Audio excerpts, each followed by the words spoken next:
Shalom, que Dieu vous bénisse, que sa grâce demeure sur vous. Mon nom est Ange Josaphat et nous sommes à notre grande émission Anakazu. Anakazu de ce mercredi et l'Esprit de Dieu veut nous parler. J'aimerais souhaiter à toutes ces personnes qui entendent le son de ma voix, bonne et heureuse année 2026. Année de gloire, de percée et de faveur. Toute cette semaine, nous sommes en train de parler sur les mystères de la pensée. Et nous parlons sur les pensées de Dieu, mais également les pensées de l'ennemi. Nous avons compris que nous avons trois entités qui nous parlent. La chair, Dieu et le diable. Ces trois entités nous parlent afin de nous détruire et déstabiliser notre vie. Nous voulons lire un texte. Et après ce texte, on se retrouve. Matthieu chapitre 9 à son verset 4. La Bible dit, « Et Jésus, connaissant leurs pensées, dit, pourquoi avez-vous de mauvaises pensées dans vos cœurs ?» J'aimerais m'attarder ici sur mauvaises pensées dans vos cœurs. Dans les normes, Christ devait dire, pourquoi avez-vous de mauvaises pensées dans votre tête? Mais la Bible dit, pourquoi avez-vous de mauvaises pensées dans vos cœurs? Pourquoi?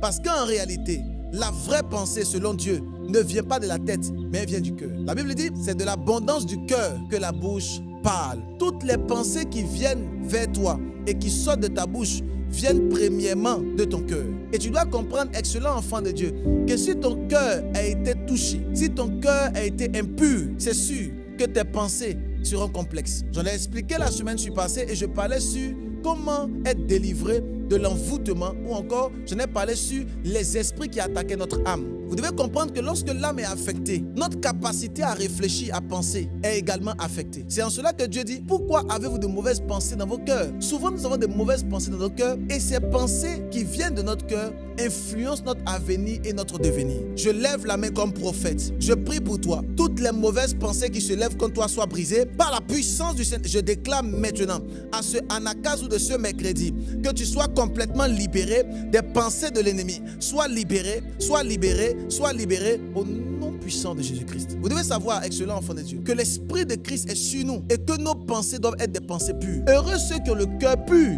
car ils verront Dieu. Ton cœur est l'élément essentiel dans lequel le Seigneur dépose sa pensée et sa puissance. Travaille sur ton cœur, marche avec un cœur pur et tes pensées seront pures. Que Dieu te bénisse, que sa grâce demeure sur toi. N'oublie pas de t'abonner, d'activer la cloche de notification, de partager ce live, de partager ce Anakazu de ce jeudi pour la gloire de Dieu. Shalom.